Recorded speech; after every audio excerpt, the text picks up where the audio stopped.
সোনা ছিনতাইয়ের নাটক ফেঁদে শেষ পর্যন্ত পুলিশের জালে গ্রেপ্তার সোনা কারবারি। ওই কারবারির নাম অপূর্ব হাজরা। তার বাড়ি কান্দির উর্দুমোড়া এলাকায় হাজরাপাড়ায়। পুলিশ অপূর্ব হাজরাকে 4 দিনে নিজেদের হেফাজতে নিয়ে জিজ্ঞাসাবাদ চালিয়ে তদন্ত এগিয়ে নিয়ে যেতে চাইছে পুলিশ।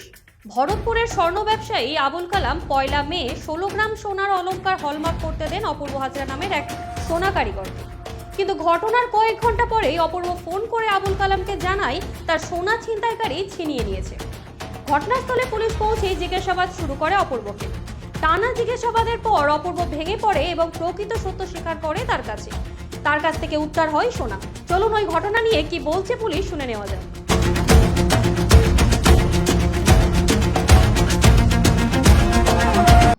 গত 1 মে 2025 ভরতপুর থানা একটা কমপ্লেন্ট পেল ফ্রম মোহাম্মদ রিপনুদ্দিন, যিনি চন্দন জুয়েলার্স ভরতপুর ওনার আছেন। তো ওনার অভিযোগ এটা ছিল যে উনি অ্যাপ্রক্সিমেটলি 16 গ্রাম সোনা একজন অপূর্ব হাজরা উর্ফ মুরাইকে হলমার্ক করার জন্য দিয়েছিলেন।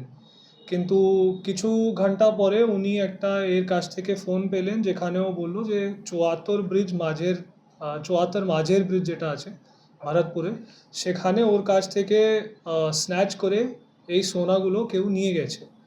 এই ইনফরমেশন পাওয়ার পরে সঙ্গে সঙ্গে আমাদের ভরতপুর থানার team in the leadership of OC Bharatpur আর অফিসার্স অফ ভরতপুর থানা স্পটে গেলেন। ওকে ওখানে অ্যাপ্রিহেন্ড করা হলো, জিজ্ঞাসাবাদ করা হলো।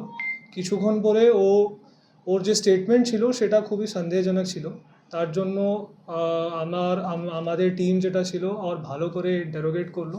তারপরে ও নিজেই স্বীকার করলো যে এই স্ন্যাচিংয়ের ঘটনা হয়নি, কিন্তু এই যে সোনা ছিল ও নিজেই লুকিয়ে রেখে দিয়েছে। আর যিনি ওনার আছে ওনাকে একটা মিথ্যা ফোন কল করেছে। অন দ্যাট বেসিস আমরা একটা কেস রেজিস্টার করেছি। কেস রেজিস্টার হওয়ার পরে ফর্ম্যালিটিস মেনটেন করে গ্রাউন্ডস অফ অ্যারেস্ট জেনে বুঝে ওকে আমরা অ্যারেস্ট করেছি, অপূর্ব হাজরাকে। তারপরে আমরা ওনাকে কোর্টে ফরওয়ার্ড করেছি along with 7 days prayer for police custody. Court আমাদেরকে 4 দিন পুলিশ কাস্টাডি দিয়েছে। ডিউরিং দ্যাট পিরিয়ড আমরা পুরোটাই 16 গ্রাম সোনা রিকভার করেছি on the basis of leading statement of Apurba Hazra উর্ফ মুরাই।